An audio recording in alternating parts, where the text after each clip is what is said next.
So one of my close friend, he's like, dude, don't just go out and spend everything, right? Put it in this two boxes. Is it is it a need, or is it a want? Do you really need it? Then you buy it. If it is just a want, if you want to have it, then don't buy it. When that particular item comes from want to the need box, then you go and buy it. Just because you want it, you don't buy stuff.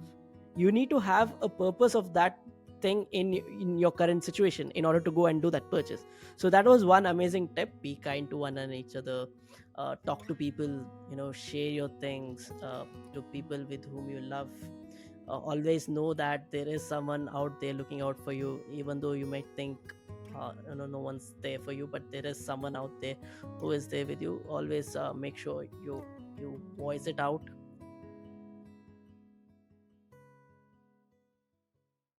Hey Suhas, how's it going, bro? I'm doing good, Prateek. How are you? Long time no see, buddy.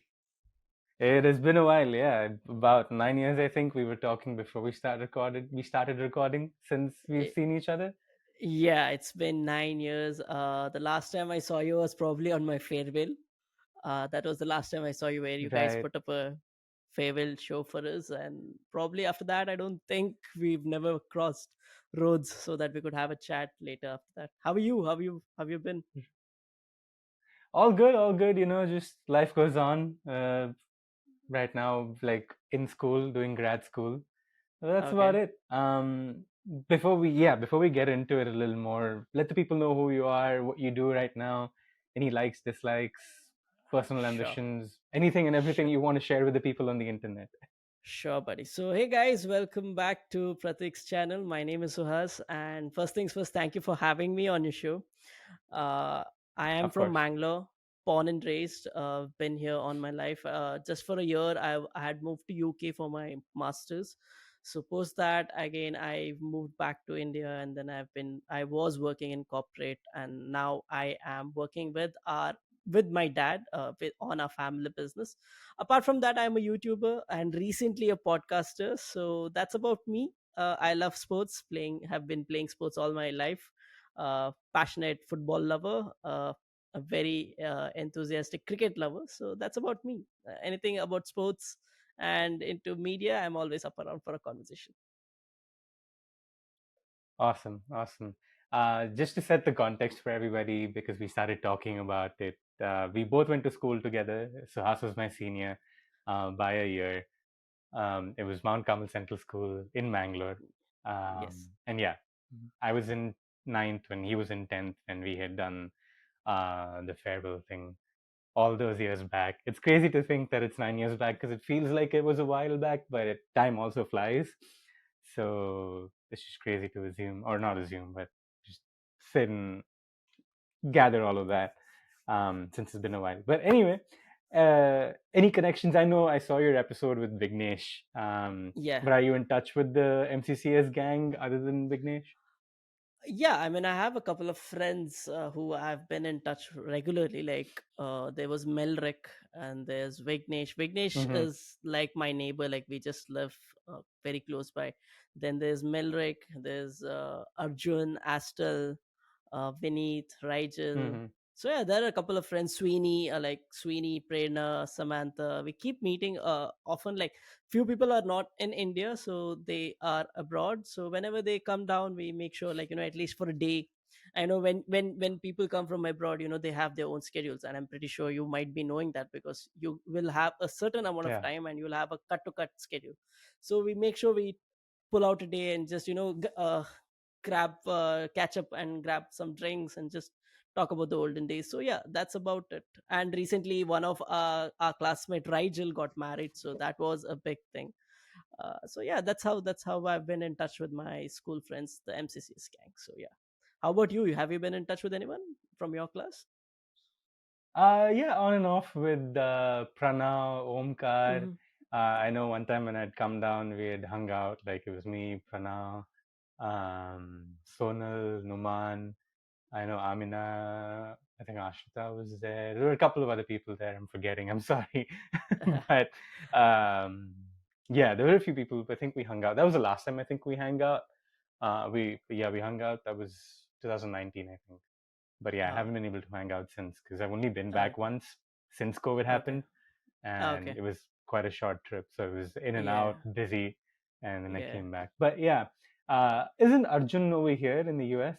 Yes, he's in Texas. I am not sure which. I'm so sorry, but I don't have that great knowledge of the cities or states. But I think he's in Dallas, Texas, No, if you're I'm good. not You're wrong. good. But Texas for sure. But I'm not sure where in Texas. Dallas is what I'm assuming. But yeah, he's doing his masters over there. Right, I right. think, and I don't know. I think in this year, and probably he might graduate. And yeah, that's the scene. Hmm. Yeah, I think we had connected once over LinkedIn like a little while back. Yeah, That's how I remember that he's over here. But you should anyway, have him on bro, the show, moving buddy. on to I should. you should Okay. have you should have Arjun on the show. He's a very good, knowledgeable guy. He has knowledge about anything and everything. He has interest in, I don't know what matters of the world, but he would be a Hmm. really great show. I think you need to connect with him and have him on the show. Yeah, I'll send out a DM on LinkedIn after this, and we'll see what he says. Perfect. But yeah, bro, like any memories from like your time in Mount Carmel that you like reminisce about together with friends? There are a lot of memories. For example, like I remember, like even when I moved to Mount Carmel, I joined Mount Carmel when I was in eighth. So it was just a short stint, like for 3 years, 8, 9, 10. But those 3 years, they're like the best memories of my life. Like there are so many memories. One epic memory that I can't forget is, like Pratik told earlier, they had put up a farewell show for us, and the principal of our school, I'm like, we were that notorious class, and we were just the second outgoing batch from the school. So we were that notorious that the principal was so fed up with us, and she just blasted out on the speech saying that I'm very happy that this class is moving out from the school. So that is one epic memory that I'll always cherish. But apart from that, there are a lot of memories. Like, to give you one random memory, like initially for the first time when the CCTV cameras were installed in each class, the Astel, yeah, my friend Astel, uh, he just randomly, I don't know what happened, what did he have for breakfast, I don't know what, he just came up, climbed the windows, and turned the cam from the camera's view that was focused on the classroom. He turned it out to the window, and randomly when the principal was checking for the footage and all, and she's like, one class I can only see the window, like she's seeing the footage outside the window. So we got pulled in for that, and that was a big scene. So there are a lot of memories related to Mount Carmel.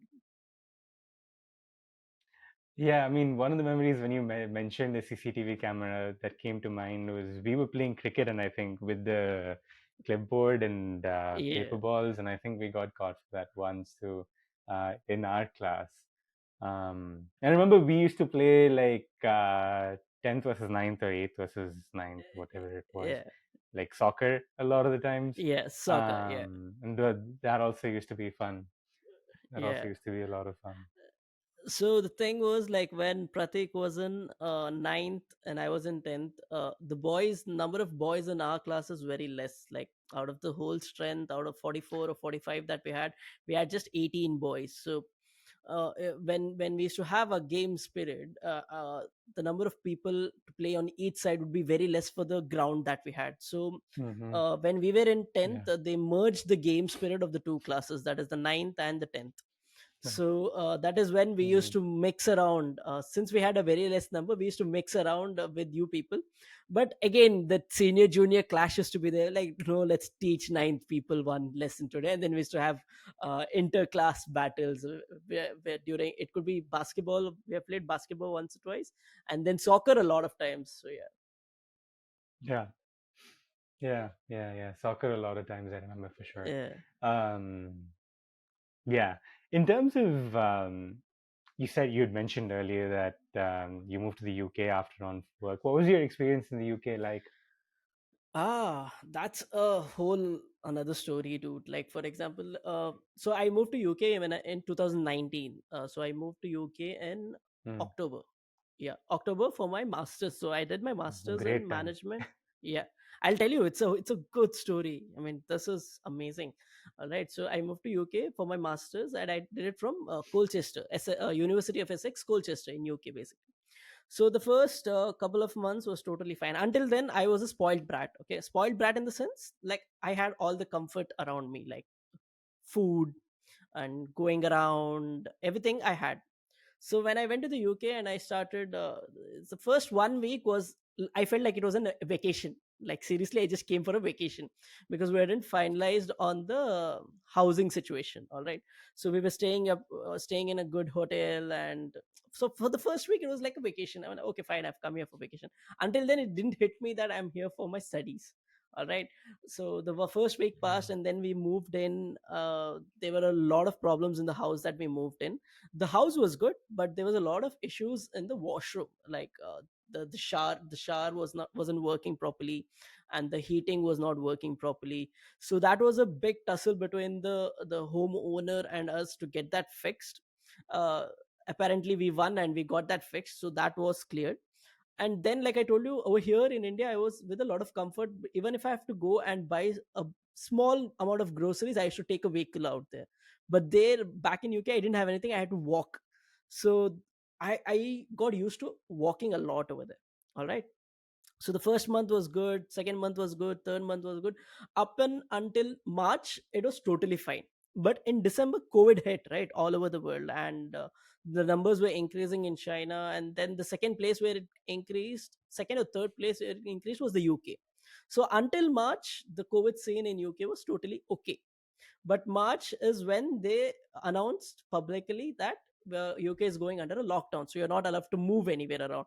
And initially, they imposed a fine of £1,500 if you're moving within the town without without protection, like masks, like that.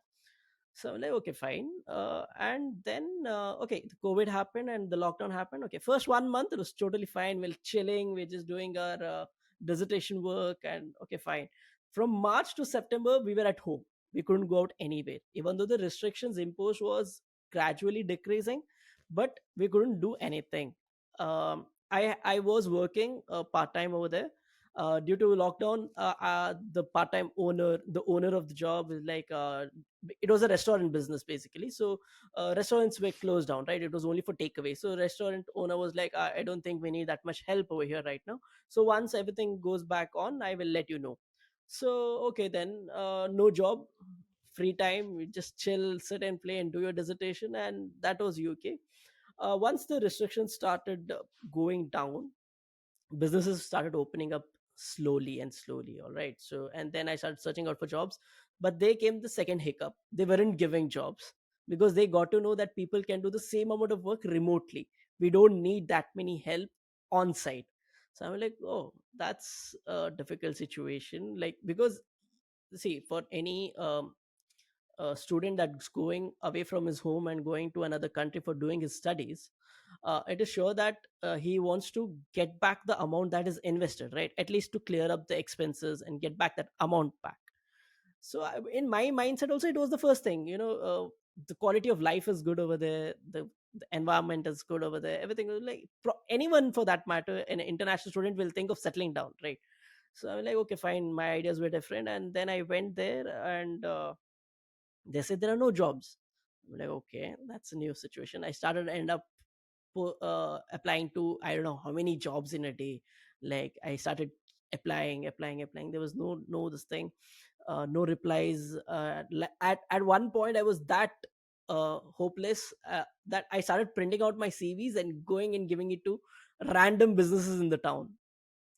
Right, the place where I was staying, I was randomly going and giving, like, in a hope of getting a job. But then, yes, situation wasn't any better. And back in 2021, 2020 itself, I had to move back to India. And yeah, then I was back to India. So the whole COVID situation in UK, what happened with me was, I went there for college for like, what, 6 months, and the remaining time I was just at home. So that was UK education experience. But coming back to the overall experience, UK is a lovely city, buddy, lovely country. You need to go and visit UK if you can. It's a beautiful country out there. The people are nice. You find people, one or two people who are, typical UK people. But apart from that, the people are lovely. The weather is great. and it's a beautiful country, a great experience. That's what I have to say about my UK stint.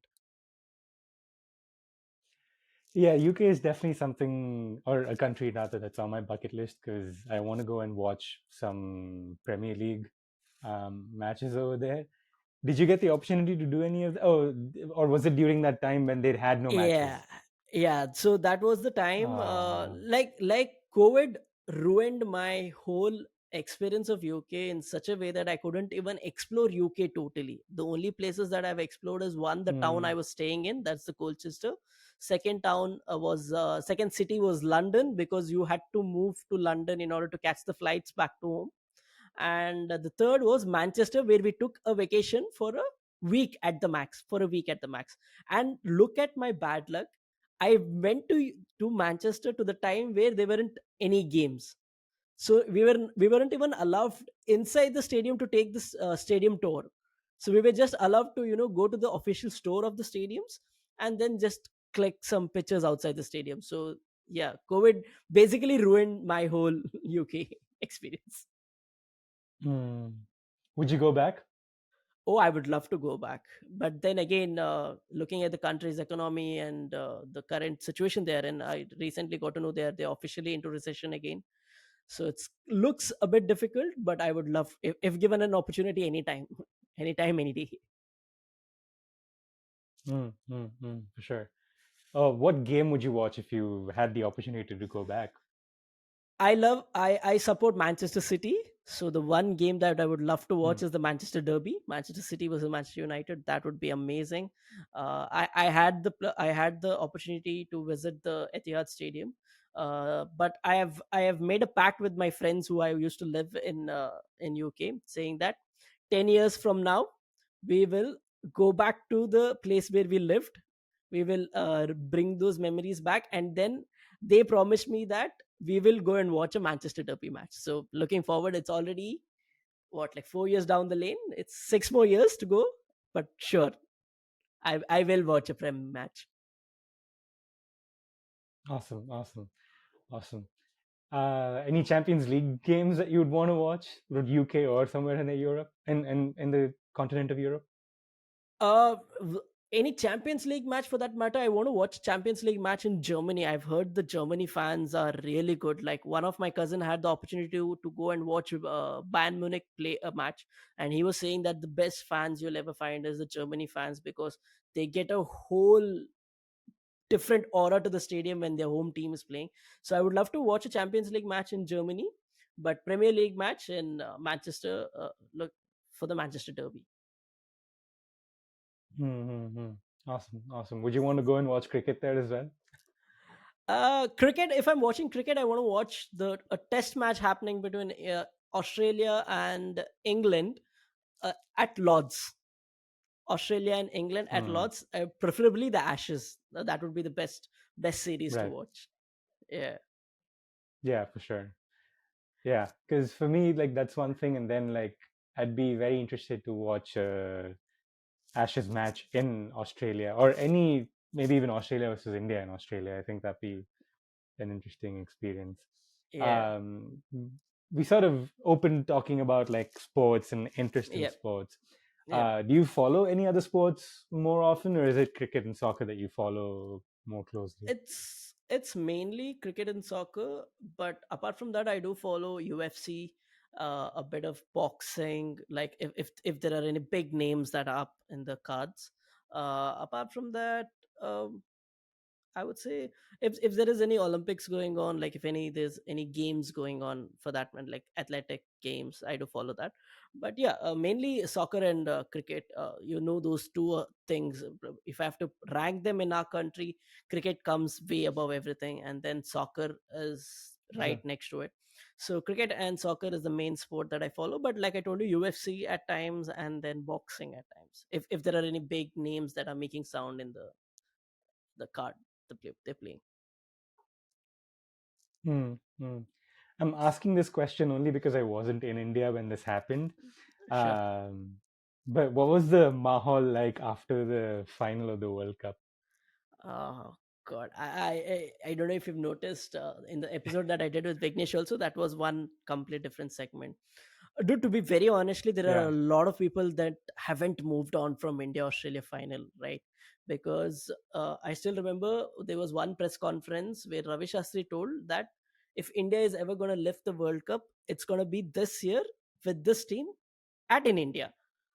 If not, they're not going to lift the World Cup until the World Cup happens again back in India.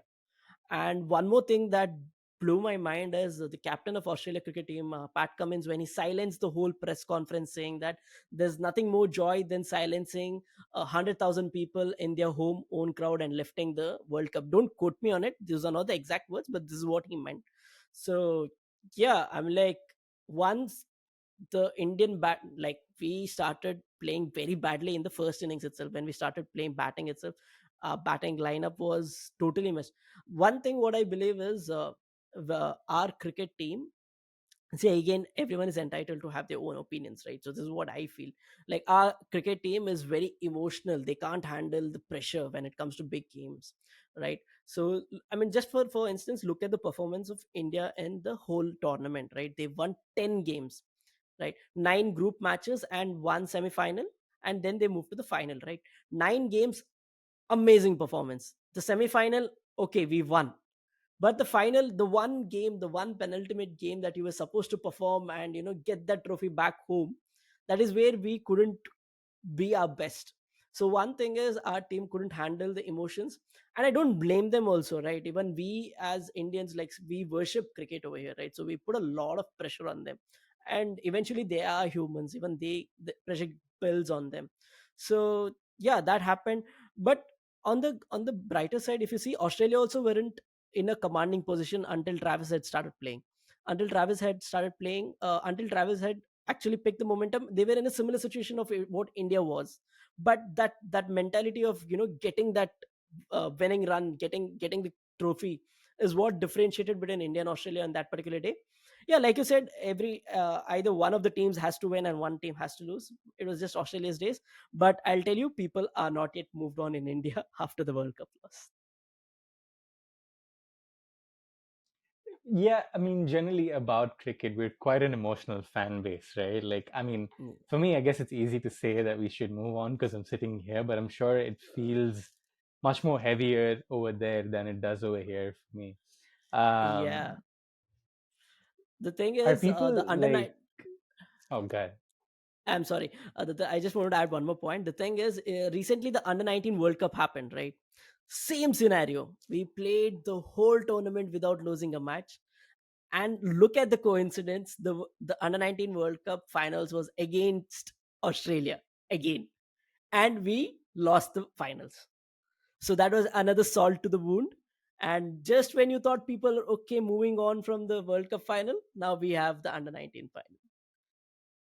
So so yeah, it's the people too. were reminded of it Yeah, again.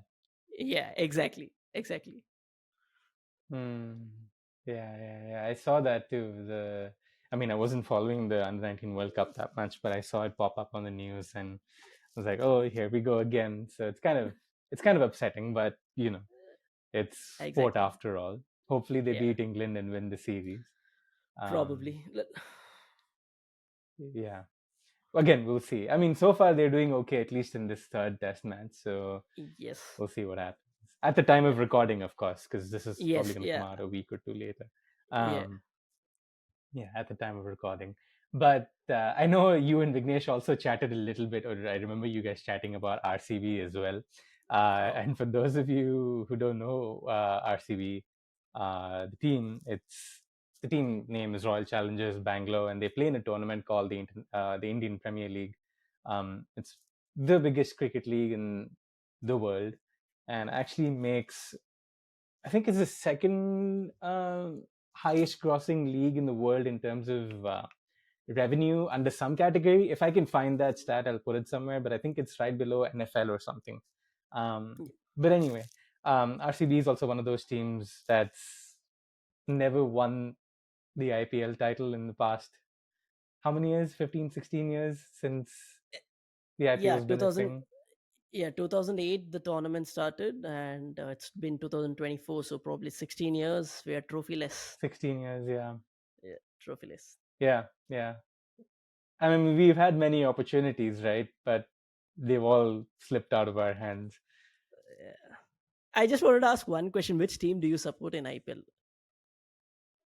RCB, RCB. RCB. All right.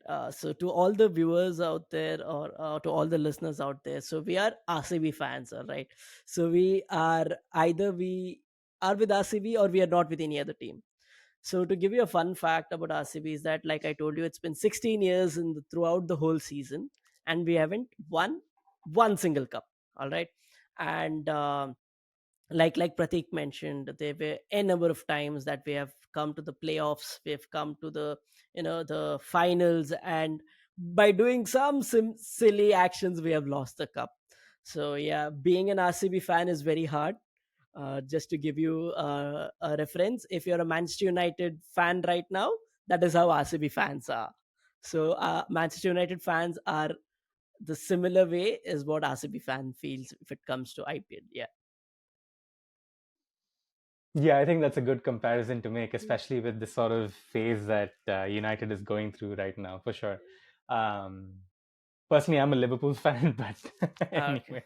Uh, Liverpool again, a uh, devastating news, Go ahead. right? Jurgen Klopp is gonna resign as the post of a manager after the season end. How are you guys taking up that news? Well, I do like follow Liverpool a lot. I do like also detach myself from like a lot of the behind the scenes stuff. It is sad, Mm-hmm. like the fact that he's leaving at this point. But as a human, one can always understand, right? Like Yeah. when you watch the interview. I mean, I don't know if you've watched it, but I Yeah. remember watching it, and yeah, like just the way that he was talking about where he was, like his Mm-hmm. headspace, his thoughts. To me it was like, yeah, that's fair. Like at the end of the day, a human being has to look after himself, right? So Yeah. I completely understand that he's choosing to move on. So well, they should play out the season to win, and hopefully, like, mark the end of his tenure with another trophy, either the PL or Champions League, for that matter, or not Champions League, sorry, Europa League, Europa that they're League. playing there. Yeah. But yeah, one more trophy would be nice. But again, like Jurgen Klopp leaving, you can get it from a human to human connection aspect of Yes. it. Yes. As a fan, you definitely would want him to stay, Yeah. because this has been the boom period that Liverpool has had, like after a long time, like considering their history and how rich it's been. Yep. For the past 3 decades, they hadn't done much. So, and this is just adding context to those of you who don't follow Liverpool as much. Um, but yeah, so the fact that he brought us back up there and now he's sort of leaving, it's a sad time, but it'll be okay. Hopefully, another wave with another good manager. Um, Just but yeah, give anyway, him a another fairy thing that I was. Oh, tale. go ahead. Just giving him a fairy tale ending. Like just get another trophy and give him a goodbye.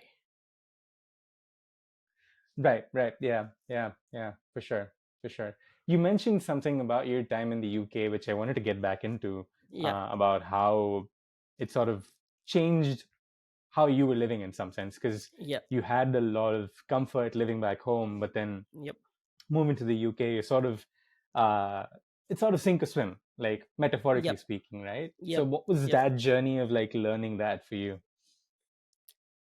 It was a experience that I needed to have. To be very honest, I needed to have. Like I Mm, told you, back at home before moving to UK, I had all the comforts. Like for example, like when I used to do my undergrad, I used to go to college by a car. I used to come by a car. I was given allowances.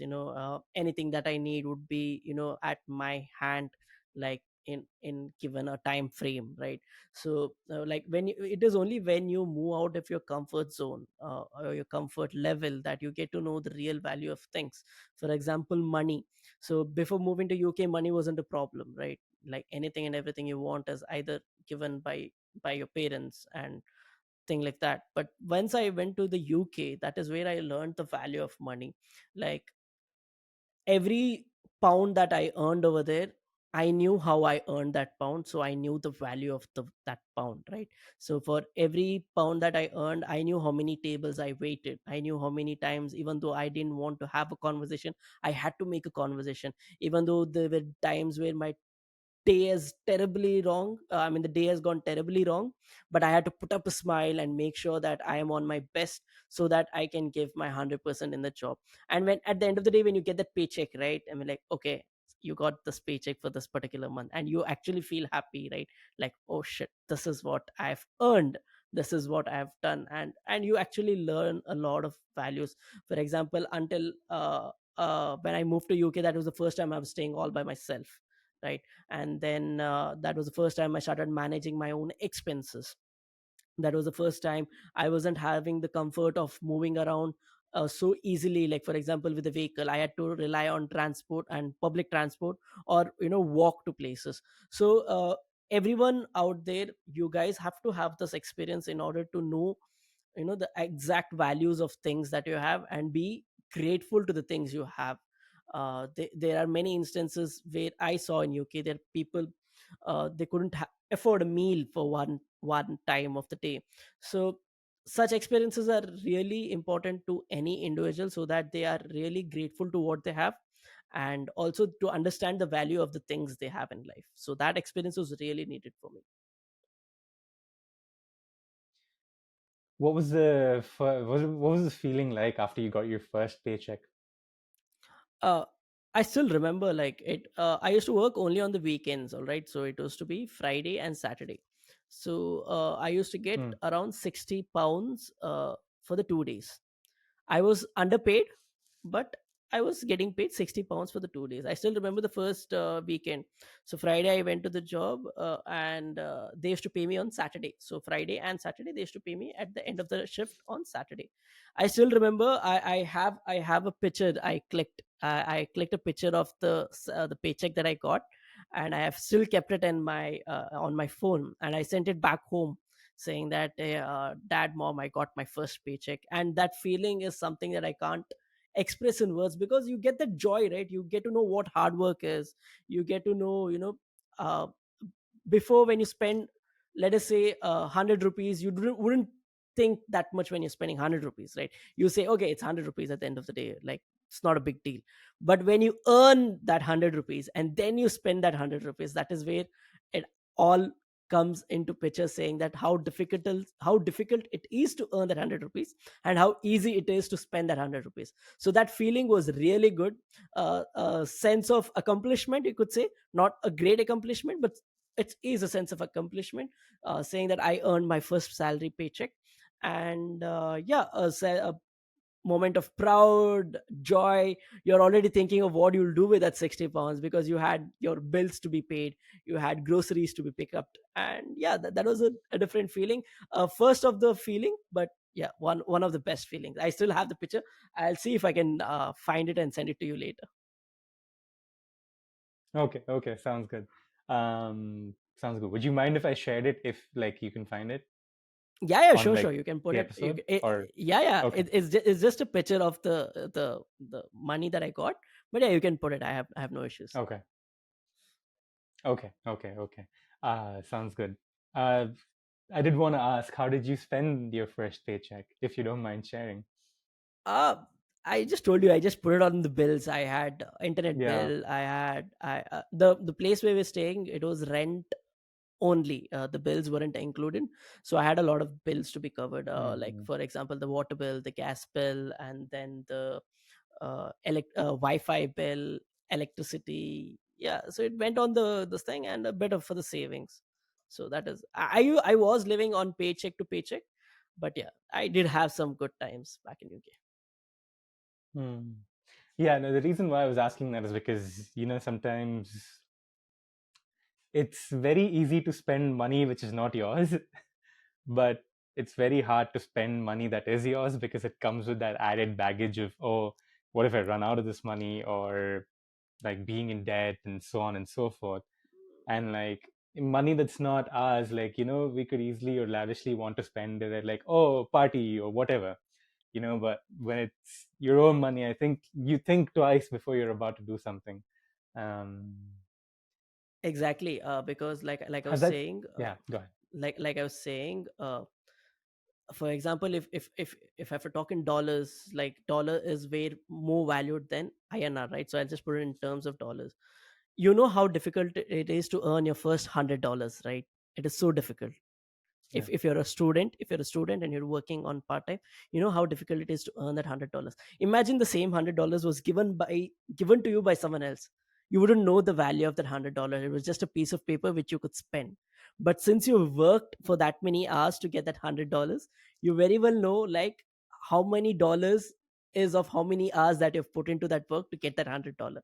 So like you said, it is very easy to spend others money, but when you spend your own money, you think twice. For example, even when you're living with your parents, you don't think twice of when you go grocery shopping. You don't think twice before you buy your favorite snack or something like that, shoes or anything for that matter. But when it comes to your money, you're like, okay, is it really required? Is it a need or is it a want? So you go into that mindset. So like you said, it is very easy to spend someone else's money, but when it comes to your money, you think twice, and you're the most responsible person at at that particular moment. Hmm. Yeah, and for me personally, even after I like started earning money, like learning that responsibility took some time. And I mean, I think I'm still learning how to take full responsibility because I think it's sometimes also, or at least I can only speak from my personal experience. It's like, oh, I want this, let me get it, but then it's sort of like, oh, maybe by spending that money, I'm probably jeopardizing my ability to pay a bill. Or what should I do now? Figure that out, and then sort of. So you learn that way as well. So, but it's definitely an experience. Yeah, I agree. Kind of like what you said earlier about like traveling abroad or living away from home. It's definitely an experience that will have a good impact on you to like help you grow in some sense or help you learn more about yourself and where you are when it comes to um, I guess your growth trajectory, Exactly. So if just you to will. add on to that point, like you were saying, so even I used to have this problem when I started earning first, right? Like proper job. I came back to India when I started like working on a corporate. So I started getting salaries, and then I started spending out on unnecessary things, right? So one of my close friend, he's like, dude, don't just go out and spend everything, right? Put it in this two boxes. Is it is it a need or is it a want? Do you really need it? Then you buy it. If it is just a want, if you want to have it, then don't buy it. When that particular item comes from want to the need box, then you go and buy it. Just because you want it, you don't buy stuff. You need to have a purpose of that thing in your current situation in order to go and do that purchase. So that was one amazing tip. But apart from that, again, like you told, if you have responsibilities, in my case I had an education loan to pay, right? So that was one major thing that I had in mind. Okay, whatever happens, that certain amount of money that I need to pay back, I need to have that. The rest is up to you on how you spend and how you save and everything. So yeah, that the need and want concept, if you get hang of the need and want concept, I think you're very good with the financial, at least for this early stages of your life, where you're just climbing that the career path. Right, yeah, and then you can gradually learn like the 50-30-20 rule of expenditure, savings, investments, enjoyment money, or whatever, and so on. Like, but yeah, initially, like, I guess you start from somewhere, right? And you mentioned corporate, so talk to me about that experience, like whatever you can share about that experience. What was it like? My corporate story is another whole amazing story, dude. Okay, the first I will not name the places where I've worked, okay, just to keep it very safe and stuff. The first job that I joined was in 2021. I joined as a recruiter. um, so I started as a recruitment coordinator. So I started working. The company was doing well, and in mid November, or yeah, mid November, we get a news article saying that the company was a merger between two companies. Okay, it was a joint venture between two big companies. So out in the news, like in mid November, in the one evening, we get a notification on our phones, not on the company website or company the official communication tool that is used, but we get it a public media news saying that the joint venture is in doubt. One of the companies is not going to renew their contract, or gonna not going to take forward this joint venture ahead. So the first company I got, I had to look for better opportunities, because in a couple of months the company wouldn't exist. For that matter, the company doesn't exist right now, the company that I worked back in 2021. So the first job was that. But again, experience in the first job was amazing, because that was the first time I was stepping into the world of corporate. I only heard of things in corporate, right? Like how you have to be, or how how you're supposed to, talk to your peers, your stakeholders, be it your seniors or be it your juniors. So that was a great experience, the first company. And yeah, then because of the joint venture issues, I had to look out for another opportunity. So I joined my second company, that was in Udupi. All right, I'm sure if I say Udupi, one of the companies, which I'm talking about, the one which is on the highway, right? So that company, you No, I might don't think know. I know what you're talking about actually. uh, how do I But put it's it? okay. You don't need to go into it. Yeah, let's not go into that, because I still have a few friends Yeah. working there. So let's not go into it. So again, that company. So I went with this company with a lot of expectations, because the company was in that field, they were into the gaming field. All right. So I thought, okay, since they are into the gaming field, I thought, the atmosphere or the vibe in the office would be somewhat young and happening. But the first day itself, I joined, total different scenario, it's total different picture. So the experience over there was good, but not to my expectations. So I worked there for another 6 months. I got to know the actual corporate or actual startup uh, life over there, because I got to know a lot of things that you only hear outside, like for example, office politics or things you do to climb the ladder and all that stuff. So I got to know that over there. So after that, I got an opportunity, one of the biggest companies.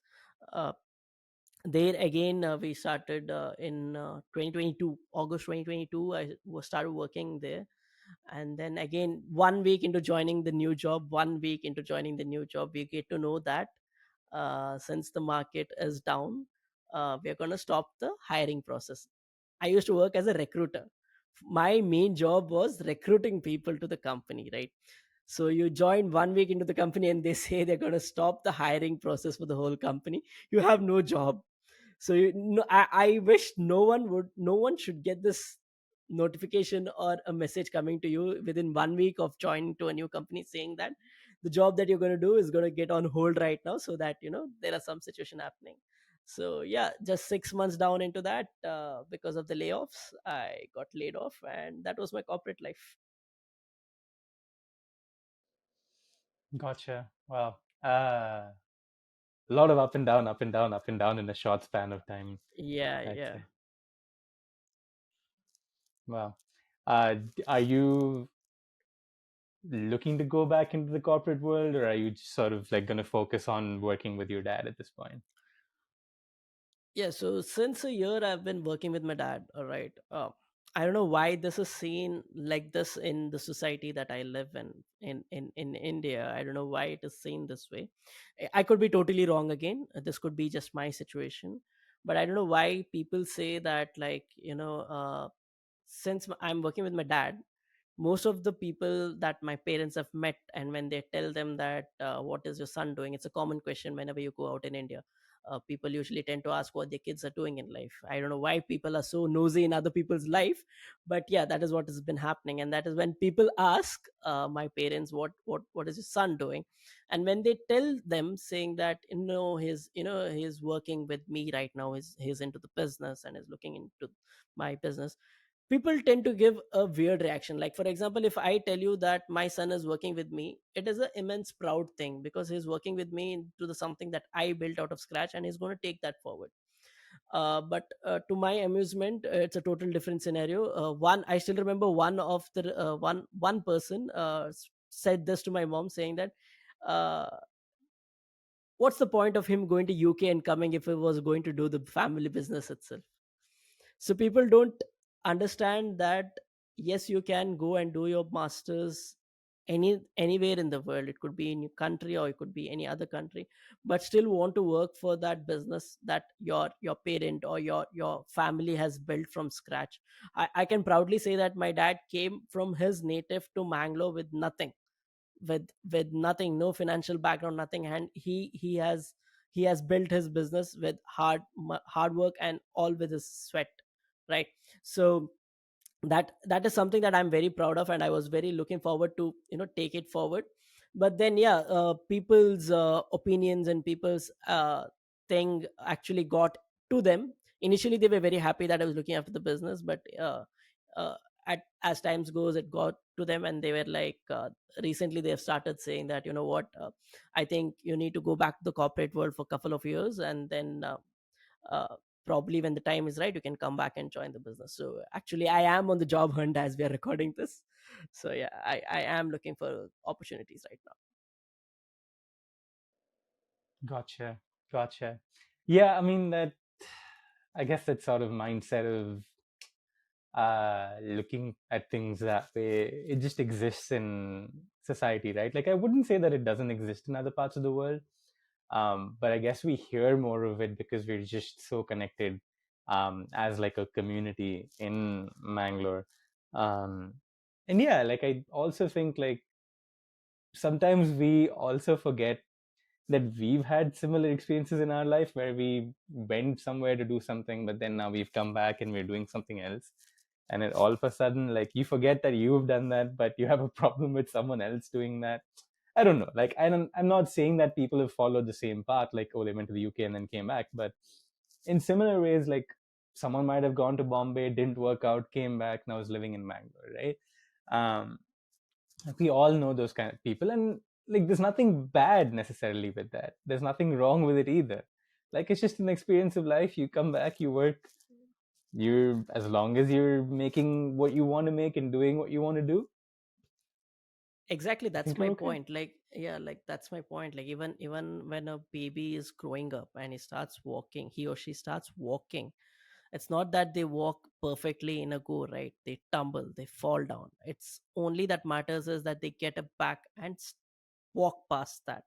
So if a person moves to somewhere and he wanted to do something, it didn't work out, he came back and is doing something, that's all that should matter. He's doing something, not that the past shouldn't matter, that he went somewhere and he couldn't do and now he's back to this thing. What matters is how you pick yourself up and then do something after that. It's just not stay stagnant. But apparently people are not that interested in that part, but they always focus on what didn't happen part.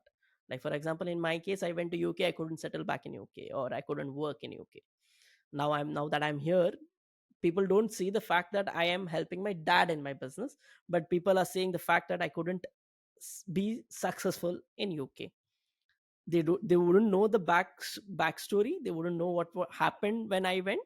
But yeah, that is how the society works here. Like uh, their own situation in their own house might be going downhill, but all they want to say is something that's happening in someone else's life. So strange society that we live in, but yeah. Yeah, we love our fair share of gossip as a community, that's for sure. Aina magantula, mbena magantula, that's pretty much it. That translates into Lu for saying, look at her son or look at his son, look at what they're doing right now. Yeah, I thought your listeners wouldn't understand Tulu, so there were so many things that I wanted to say in Tulu could have been more connected, but I thought let's just keep it to the standard because, like you told, Aina Magatula, Molna Magatula, it happens so much. It happens so much, so many times at my house. Recently, now that I'm turning 27 in a week, right? So most of my friends are getting married. This is the next segment. I don't know if you want to cover this, but this is something that I want to put it out that's happening right now in my life. So I'm going to turn 27 in a Go week, for it, go for right? it. Yeah, so going to turn 27 in a week. So most of my friends are getting married, all right? And the worst part is when people come to me So like I was saying, my most of my classmates are getting married, all right. And the worst part is when they come to invite you, they come home with the invitation and they say it's a good thing, right? They're getting married and all that. But once they leave, my mom is like, ಆಯ್ತುಲ್ಲ ಆಯ್ ಮದ್ಮೆ ಒಂದಿಲ್ಲೆ ಎಡ್ಡೆ ಬೆಲೆ ಮಲ್ತಂದಿಲ್ಲೆ ಮದ್ಮೆ ಒಂದಿಲ್ಲೆ ಈದಾದ ಮಲ್ತಂದಿಲ್ಲ ಜೀವನ I like ಅರೆ mummy ఆయన life settle అతను ఫినాన్షియలీ సెటిల్ ఆదిపోయాయి because he is taking that step. See, I have been single for a while right now. They have been dating since college, right? And right now in our society, if a girl turns 25, they say that she is the perfect age for marriage. So alla illa dadanalo problem ippose, like she might have, she might have been forced to get married or something, and that is when she reveals that I have a boyfriend, and that is why they might have got married. Now I'm single, I don't have anyone, dude. Just because he's getting married, you can't force me to get married. Aitula, I madma undulle. Aitula, I alpamaltundulle. Aitula, I engagement. I can't say at my place saying that my friends are getting married. If I say that, the whole new conversation builds at home. So Why gossip you're not in getting married Bangalore. is the question. Yes, yes. No, that's the biggest question. Yeah, why aren't you getting married, or why don't you have a house, or why don't you have a car, or why don't you have Oh, money? And oh, it's funny, all right. It's funny and cute when parents talk like that. I understand because they see others kids doing well, and they want us all to do the same way, right? They want us to do in life. But I believe everyone's life curve is different, right? Like you might get a car at the age of 24, I might get the same car at the age of 26, 27. So the curve that everyone grows is different to that particular individual, right?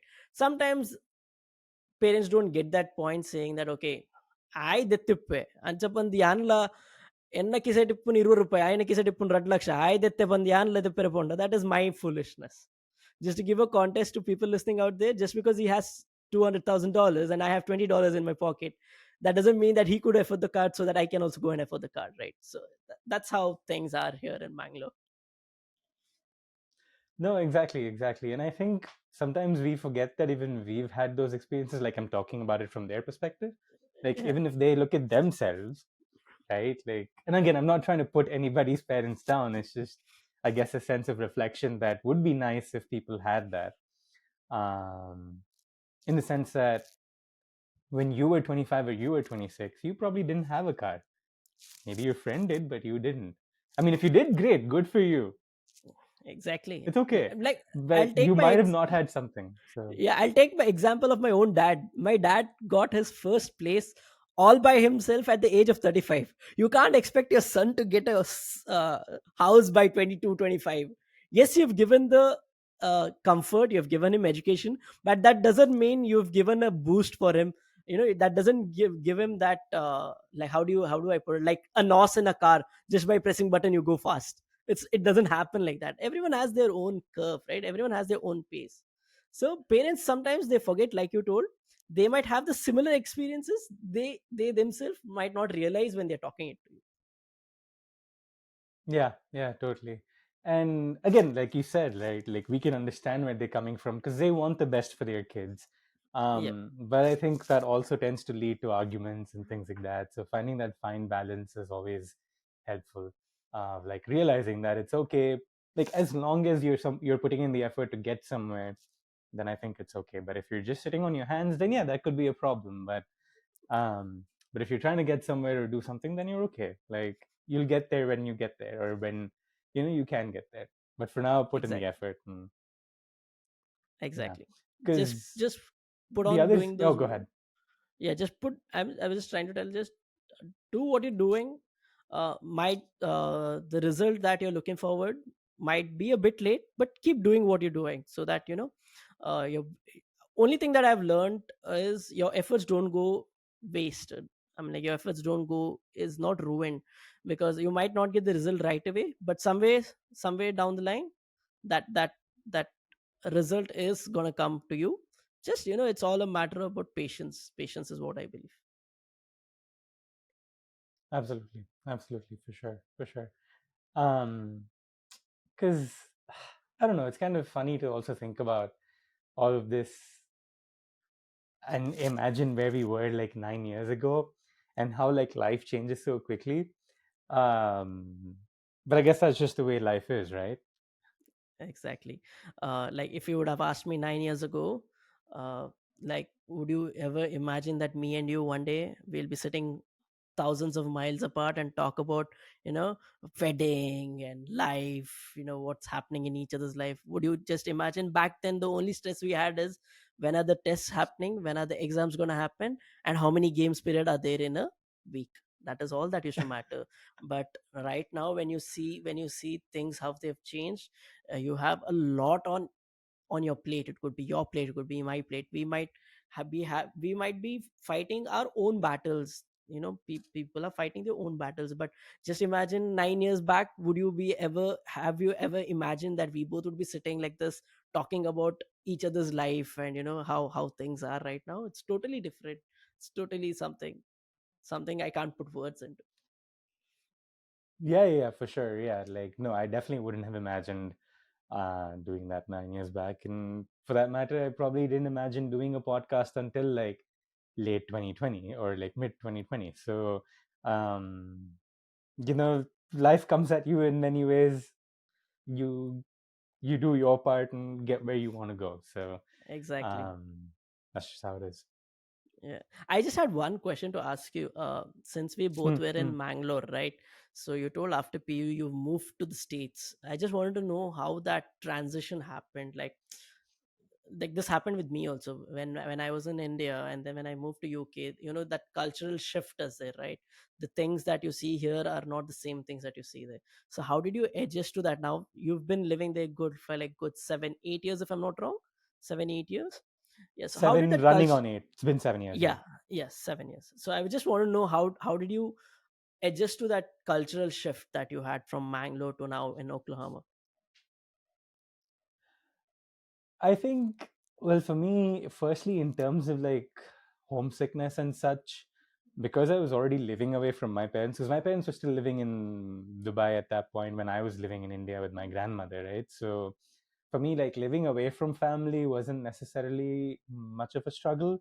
I mean, knock on wood, I'm lucky for that because it can be hard to live away from home for so long. So, like that definitely helped in some way.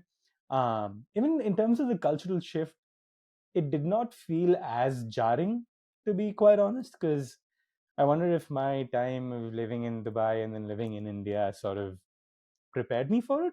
Sure, like you see some things and you're like, oh, that's weird that people do it this way, or so on and so forth. But generally, there was nothing that really shook me as much. It was just, okay, this is new. I need to settle into it now. That's kind of how I approached it. Sure, there's always going to be things that I'm like, this is still weird. Like the fact that they don't use water to wash their behinds is still something that blows my mind. But I carry like wet wipes with me to do that. So you learn to live with it. I know I don't want to go into too much detail. I probably shouldn't. But but yeah, like I think you learn to make adjustments to make things work for yourself even after you move here. Like same thing, I'm sure it was for you as well, right? Like moving to the UK, you had to do certain things to make yourself feel like at home, or like make your daily routine work and so on. So for me also, it's been the same way. Like I think that doesn't change regardless of where I would end up, in the US or anywhere else. I think it would be the same. It would just be a matter of figuring things out and then making things work. So the shift wasn't that bad.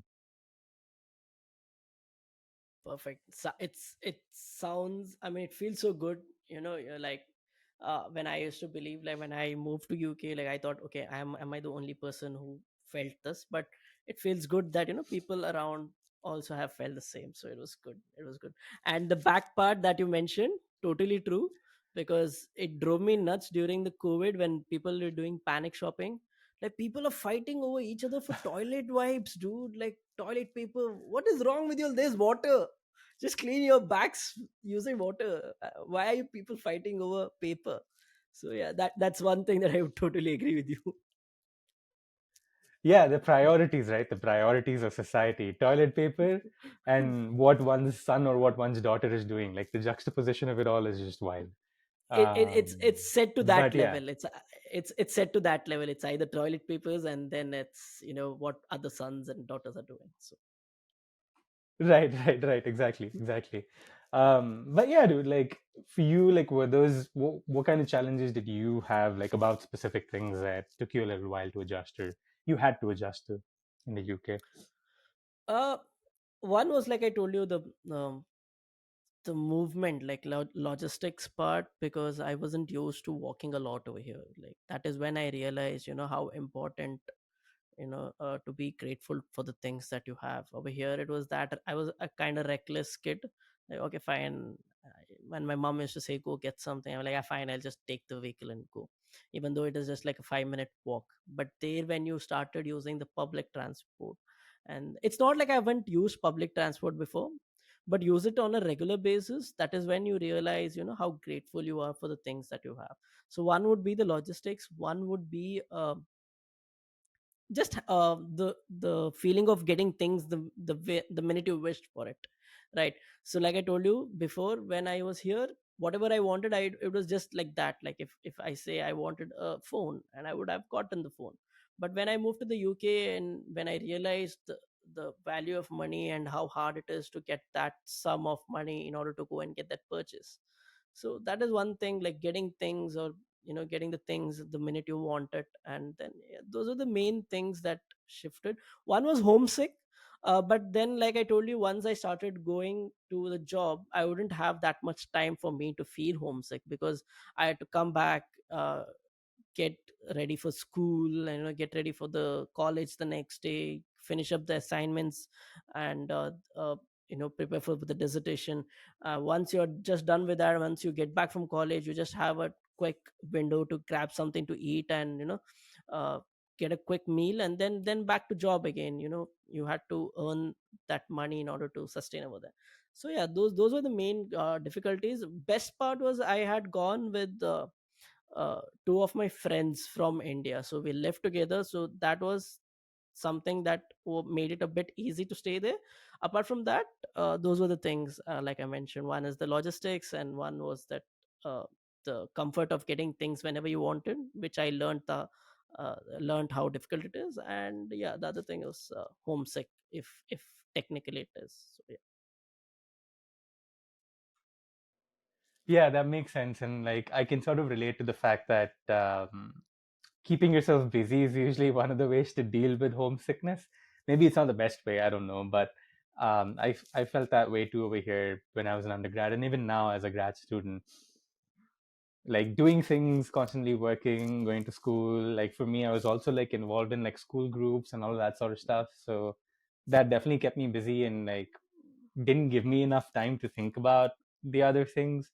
It was Yeah, just more like, oh, okay, I need to do this, I need to do that, I need to get done. Oh shit, I have a deadline, I need to meet that, da, da, da, da, and so on. So that definitely does help in some sense to, I guess, not ruminate so much about exactly. missing home.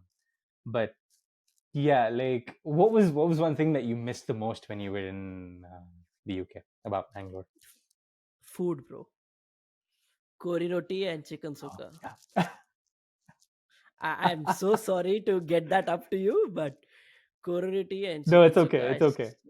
Yeah, Kororiti and chicken sukka. I still remember the first day I came back home. The day I landed in the morning. So afternoon lunch was at home. Mom had told lunch will be at home, but the first thing in the dinner that I got was Kororiti and chicken sukka. Dude, you might be like, if you're from Mangalore, if you're born and brought up in Mangalore, you could go to any chef's cook. You might have eaten the food from the best of the best chefs, but the minute you have that homemade, or the chicken sukka and kori roti, Gordon Ramsay and is nothing in front of the authentic chicken sukka and kori roti that people cook over here. It's amazing. Those were the first thing. Food. One was food, and the feeling of being at home, surrounded by your loved ones, friends, and family. Those were the two things that I missed. Oh yeah, totally. I think I've lived with the food thing for a little while now, and I mean, I completely get that. I've now learned to live with the food over here to where, like, I like the food over here now because I Yeah, like it in the sense maybe I have adjusted to like it now. So, yeah. it's fine. But definitely, like, when I'm with my family or when I go back home, like, eating those things is definitely a joyous part of life, whenever I'm traveling or whenever I'm visiting. So, for sure, I can resonate with that completely. Uh, it's never the same. Like, even if you try to make it over here, or like, I don't know if you tried to make it when you were in the UK, but it's not the same. It just doesn't feel the same. I don't know. It probably is the environment. Probably one is the environment, and I also like I found this. I don't know if this sounds weird. Okay, just let me know. So when I moved to UK, there were a few things that my mom packed for me, like the ingredients, like it could be the chili powder or the haldi powder, turmeric powder, everything. Once that the stock that I took from India got over and you had to buy it from the UK, it tasted totally different.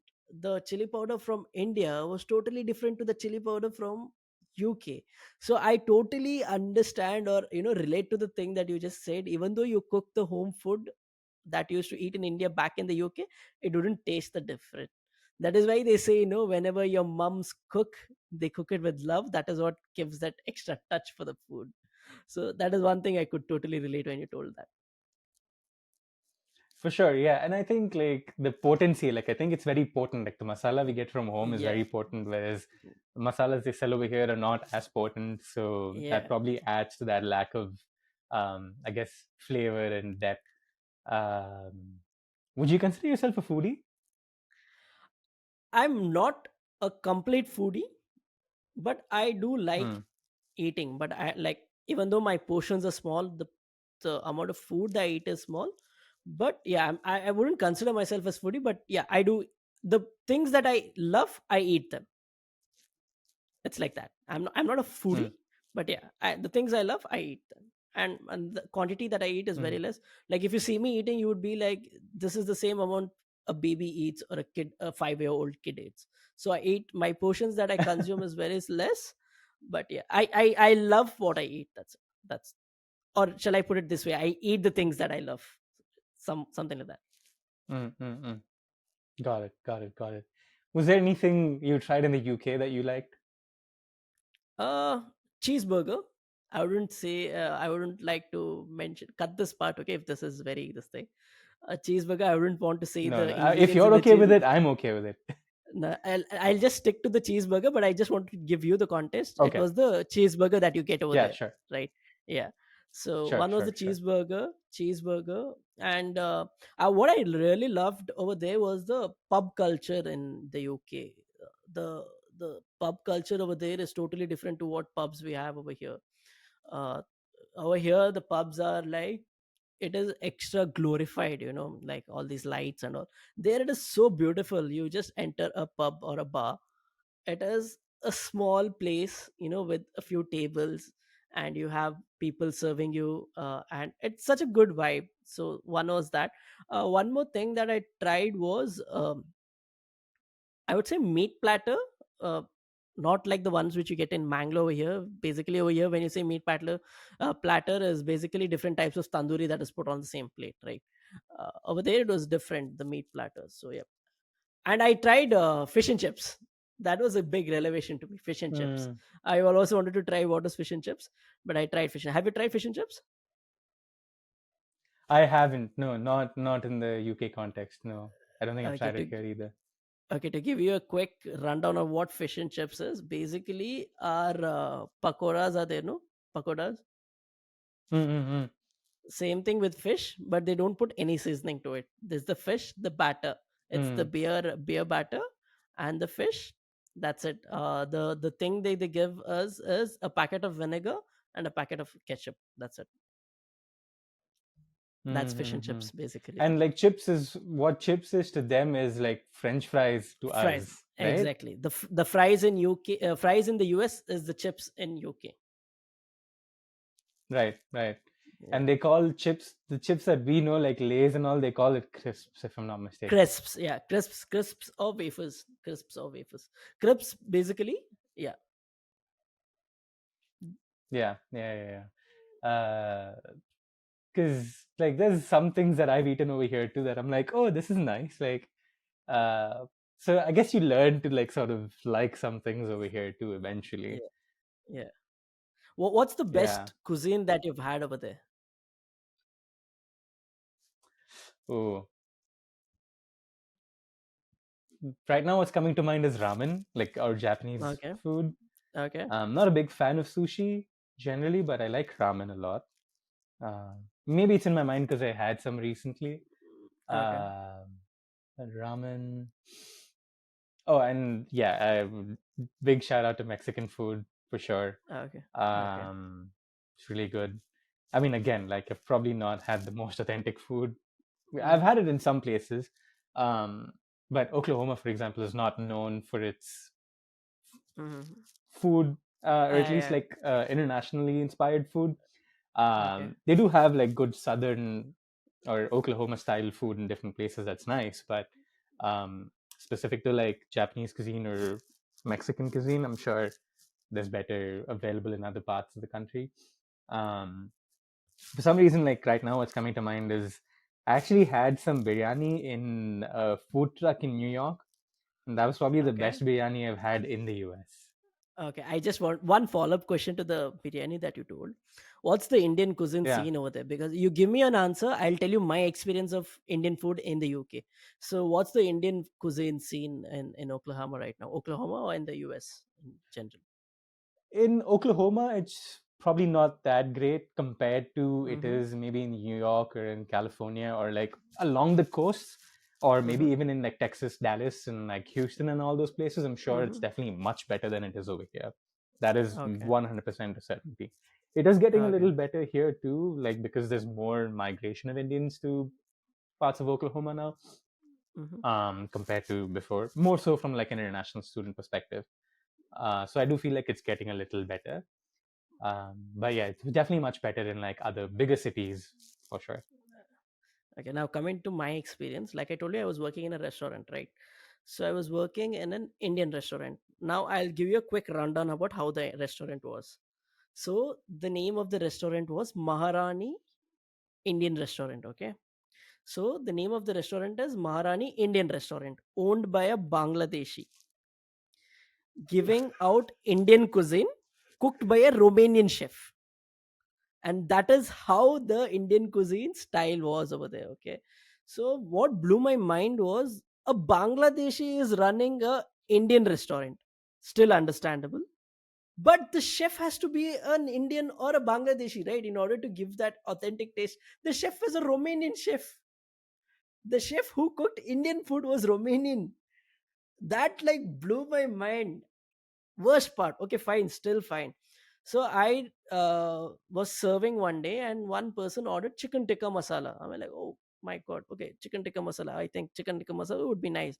So at the end of the shift, the owner was so sweet, he used to give us food out because we used to go back home at around 11:30, 12 in the night.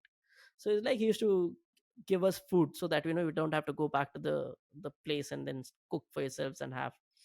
So at the end of the shift, my boss was like, "What do you want?" I'm like, "Chicken tikka sounds good."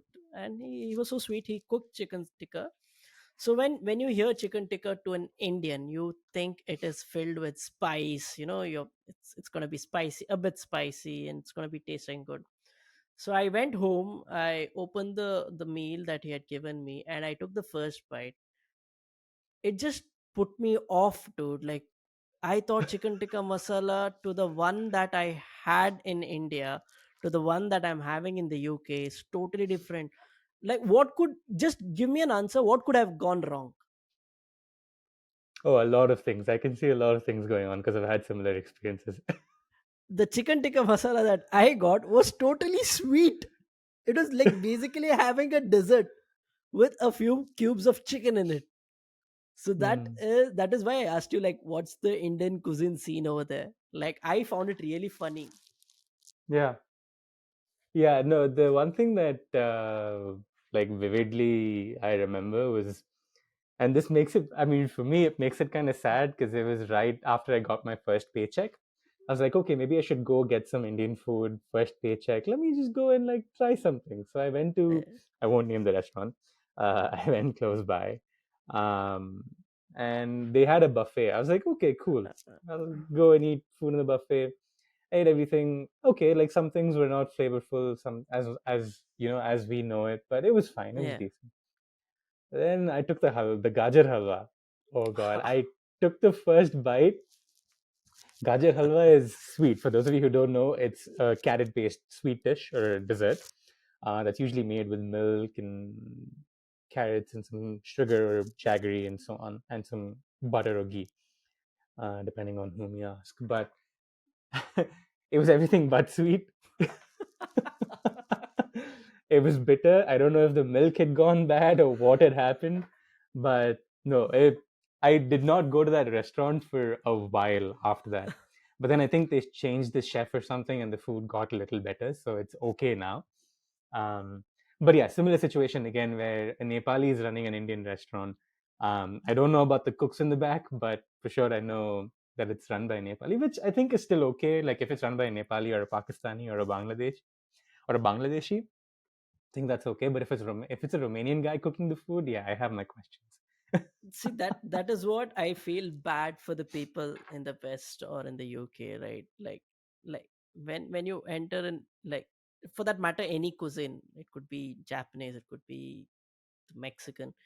If you don't get the authentic taste, then there's no point of you going to that particular restaurant. Imagine them getting fooled thinking chicken tikka masala is so sweet, and imagine them coming to India with the same expectations thinking that chicken tikka is going to be sweet, and our dish is served to them. They're going to have fire coming out from their back for the entire trip. So I kind of feel bad for them saying that they're not given the authentic food from India, but then also I understand from their standpoint because they aren't used to the spice palette that we are used to, right? But it's funny, like when you go over there, basically when you go from India over there and have Indian cuisine over there, it's a good story to tell your friends. Oh, for sure, for sure. Yeah, I remember talking to my parents about the first time I had like Indian food and how it sucked. So, yeah, it's definitely an experience worth sharing. Probably not worth Exactly. remembering because it brings back Exactly. bad memories, but it's worth sharing, like for a funny story. Um, what kind of food did you like? Did you try any other cuisine in the UK that you like? I couldn't, like I told you, like due to COVID, most of the things that we I were keep forgetting. supposed I'm to, sorry. yeah, like it. I'm like it also it makes it, I feel sad because due to that one pandemic, the one opportunity that was given to me to explore, I couldn't reap the best out of it. But yeah, I did try Italian cuisine, like that authentic pasta, because the pasta that you get in India is totally different to the pasta they actually make out there. So again, yeah, I tried Italian. I tried English cuisine, the gravy and the thing. I'm not sure what it's called, but I did try that. But apart from that, since I was working in an Indian restaurant, I had to eat Indian at the end of the day. So, and then we used to cook a lot at home. So one of my friends, she was a great, like, she used to cook really good. Both of them used to cook really good. But when it comes to meat, one of my friend, her name is Jagruti, so she used to cook a good meat. So never felt like that, but yeah, because of the pandemic, I couldn't explore that much in food options. Yeah, yeah, for sure. And yeah, like I think that's the one thing with food, right? Like, sorry, this conversation's turning into a conversation about food, but uh, the one thing I feel like happens everywhere in the world, like if you eat Indian food in Japan, it's going to be very different because I've heard people tell me stories about that as well, like how Indian food in Japan is very different from Indian food in the US or Indian food in India for that matter. Similarly, Mexican food in Oklahoma is going to be very different to Mexican food that's in the California border or in the state of Exactly. California for that matter, or along the Texas border, because those are right next to Mexico. So the food Hmm. import is probably much better. Yeah. So I guess you learn to sort of enjoy whatever you get wherever you are and just live with it. Um, but yeah, no, it's. I was just thinking because I mean, probably shouldn't be sharing such graphic detail, but I mentioned ramen earlier, right? Like I Yeah. had a bad stomach from eating that ramen too. So uh, and I had a bad stomach the last time as well when I went to the same restaurant. So I'm probably not going back to that restaurant ever again. Lesson Um, learned the hard way. Yep. I thought, oh, maybe I'll go again and I'll get something different this time. I won't try what I had last time. Same thing. So yeah, never going back there again. But that's okay. There's other ramen places I can go to when Exactly. I want it. But anyway, uh, there's, I guess, just from like the experience of being an international student abroad, how do you feel like people were connecting with you, like the locals, in terms of like people on campus? You sort of mentioned like you would see a typical, person here or there who's a little rude or something else, but was it more conducive to making those connections, or were you usually just naturally separated into groups of international students versus locals? So, to be very honest, the group thing, right? Like when you're an international student, you always find it more comfortable in finding friends or making connections of the same ethnicity, right? It would be easier for you. But in my case, since my class was filled with different ethnicities, I had a lot of people from China in my class. I had a lot of people coming from China, and there were a few Moroccans, there were a few people from Greece, there were a bunch of people from the States, and then the native, the UK, and then we Indians, we were there. So making connections inside the class wasn't that hard because we used to have these group activities where the whole class used to be divided, and making connections like that wasn't that hard. But then, yeah, like on campus, when you see other international students, they usually tend to, make connections in the same ethnicity. And also, in our university, we used to have these groups made, right? Like Indian students of Essex University, and probably the Mexican chapter, the Indian chapter, any chapter for that matter. And yeah, but like I told you, there were a few people who weren't that keen on making interest with us, with me. But yeah, making connections wasn't that difficult from other people. But one or two people, exception people, used to find where they shouldn't be that open. But the people that I met, the native Brits that I met over there, were very sweet. But yeah, exception, one or two will be there. Yeah, there's always one or two bad apples, Yeah. but yeah, that's just part of the experience. But I remember something that someone who helped me out when I had moved here, he was my cousin's friend who used to live here. He sort of initially helped me settle in when I moved here, and his advice I'll probably give to every international student, is that don't be with the people where you're from, because you're not going to open up and learn much more if you're just going to stick with your own group. Look, there's nothing wrong. I can understand the comfort level that you talked about, right? Like, it is very fair and it is very understandable to sort of seek what you know. That's who we are as people. So, completely understandable. But yeah, like, throw yourself out there, be roommates with people from different countries.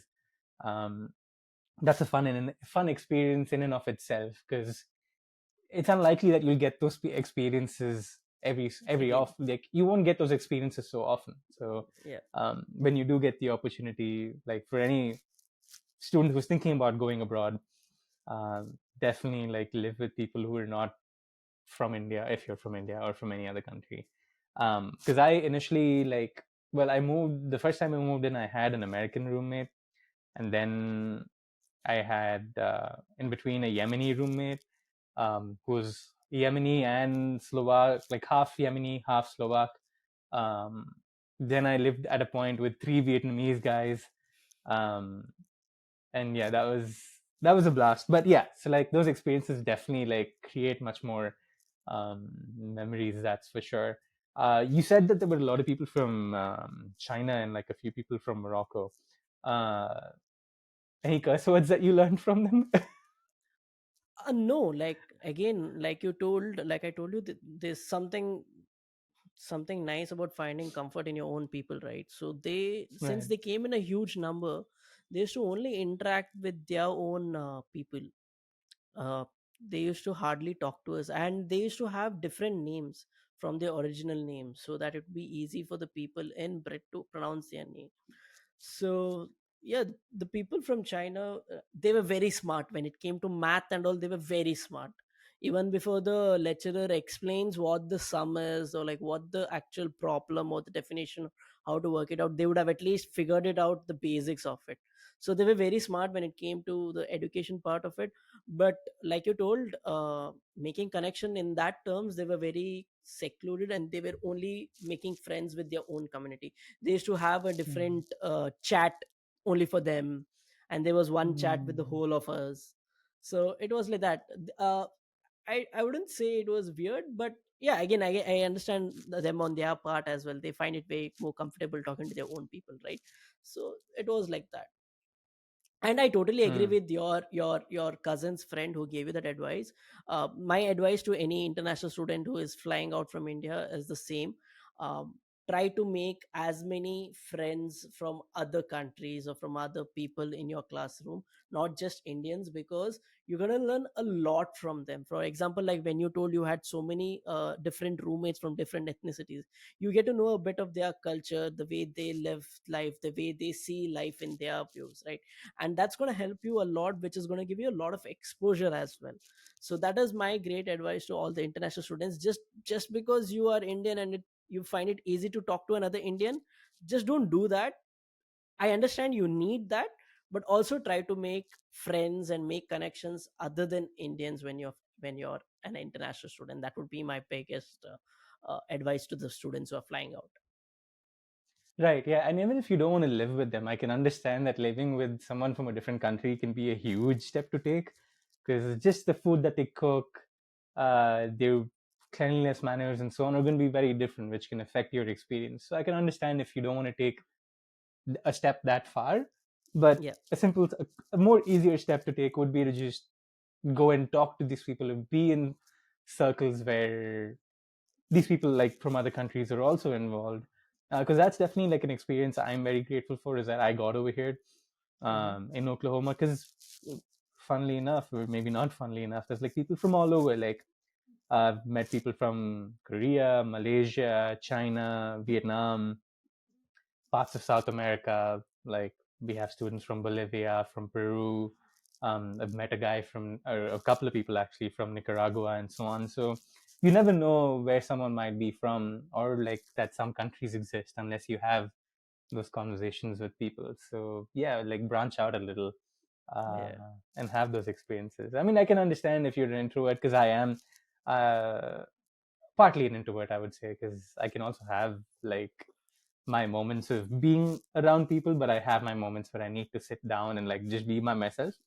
But yeah, Yes. put yourself out there, because that's the best way to sort of connect with people and get to know about the rest of the world, if you will. Exactly.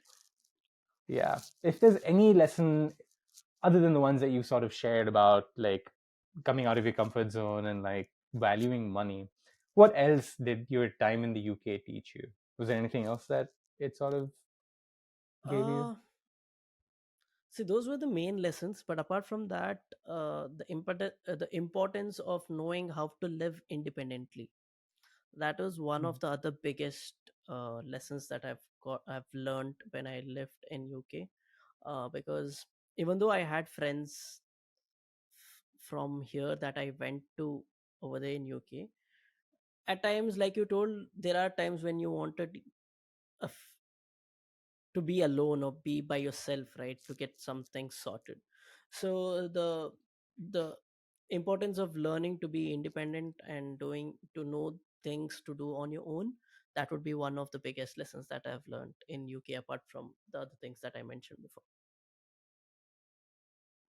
Was it always like a goal of yours at fifth, like when you were in Mount Carmel, to go abroad, or was that something that just happened?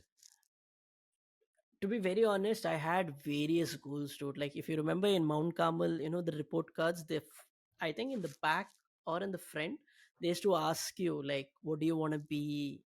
What's your goal? I don't know. I have a snap. I'll send it to you later. So like from 8th, 9th, 10th, if you see my report cards from 8th, 9th, 10th, I have different answers for one each year. In 8th, what do you want it to be? I wanted to be a DJ.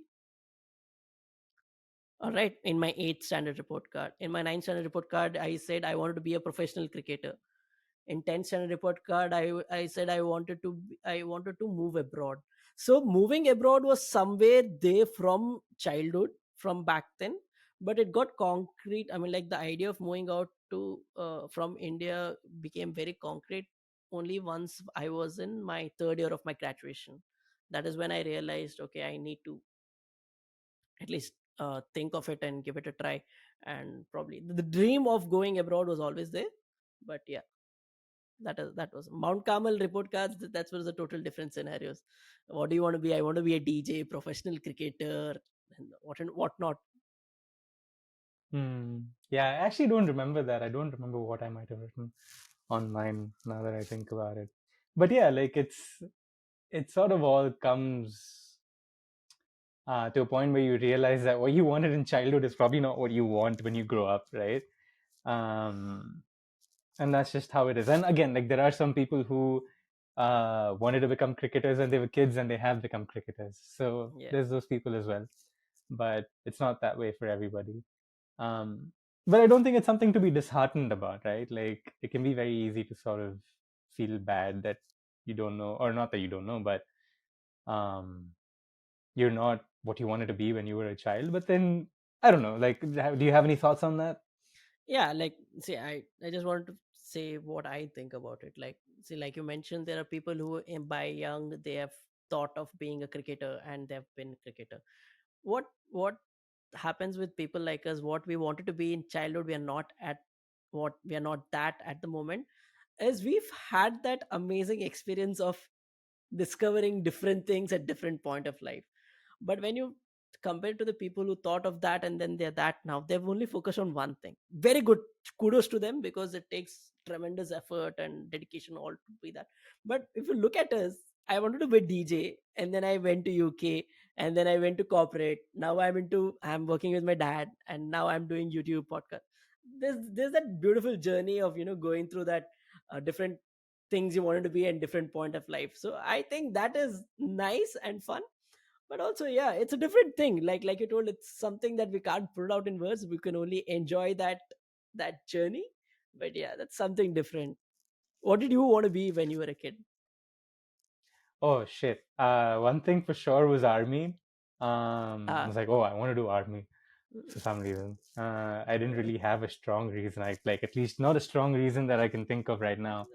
uh, Um, then initially, I also wanted to be like within forensics because I'm studying mm-hmm, forensics right now. But even within that, I initially wanted to do something else. I wanted to do mm-hmm, like pathology, which would be like the mm-hmm, person who does mm-hmm. autopsies and so Yeah. on. Like would be the person who would be called a forensic pathologist. Mm-hmm. But I'm not doing that either right now. I've taken the chemistry track and I'm Okay. doing like toxicology. So, Okay. in that sense, like that's also changed. And yeah, I never thought I'd be putting out videos on YouTube when I was that age. But, now here we are putting out videos on YouTube as well. So yeah, I completely agree with what you said about that experience of like Yeah. just trying many different things because it's kind of cool in and of itself. So Yeah. yeah, I completely agree. I completely agree. So yeah, let's bring this to a bit of a close. Any sort of final parting thoughts that you want to share with the people that you haven't shared yet? uh all I would say is, everyone out there, I know everyone is having their own battles they're fighting. All I want to say, people, is be kind to one and each other. Talk to people, share your things to people with whom you love. Always know that there is someone out there looking out for you, even though you might think no one's there for you, but there is someone out there who is there with you. Always make sure you voice it out. There is someone who's ready to listen to you. And yeah, be open to new experiences.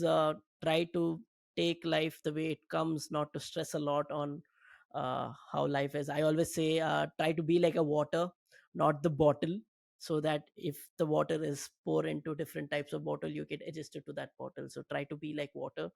And yeah, try out new experiences, and don't close your mind into one thing. Keep it open so that you have that opportunity to experience new things in life. And yeah, those are things. And I'm not that old to give very good career advices to other people, but these are the things that I learned out. be kind, be nice to people. They are fighting their own battles, and if you feel like you want to talk to anyone, please do talk.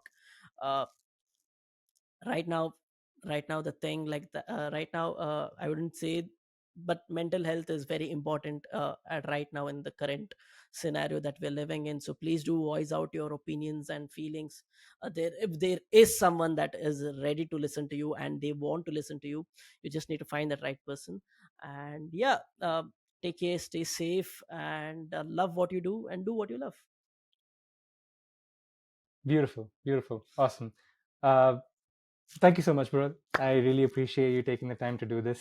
I will link Suhas's social media and YouTube in the description or the show notes of this episode, depending on where you're catching this episode. So please go make sure to check his stuff out and follow him as well. But yeah, thank you so much, bro. I appreciate it. We'll talk a Thank little you. bit after the recording as well. Yeah, But yeah. thank you. Thank you so much for Thank you coming so on. much. Thank you so much for calling me. It was really great that when you reached out, it felt really great talking back to my junior back in school. Just a quick note to anyone listening out, like if you want to know what Prateek was back in school, Prateek was the ideal student that any teacher or parent would want in their class or want as a son, because it was always like Prateek was the ASPL when Rigel was the ASPL, if I'm not wrong. Ninth, you were the ASPL. Yeah, yeah. No, I Yeah. think it was. Yeah, no, not. I don't know if it was when Rigel was there. I know when they did the 10th and 11th situation, I was like ASPL at Okay. that point. Okay. Probably that is when Um, we moved out. But yeah, like yeah, Pratik is the ideal student that every teacher or a parent would like to have. So thank you once again for calling me on your show. It was great catching up. I'm sure we will continue talking after this recording is done. But once again, a huge shout out to Pratik. Please do subscribe, like, share, and comment to the channel. And if you're listening this on any other streaming platforms, do follow Pratik. And it was great having this conversation. Thank you for inviting me. thank you, bro. Thank you so much for asking people to do that as well. Thank you so much. I appreciate it, Thank you. brother. And for those of you Thank you. watching or listening, rather, thank you so much. Yeah. We will see you guys next time. Bye bye.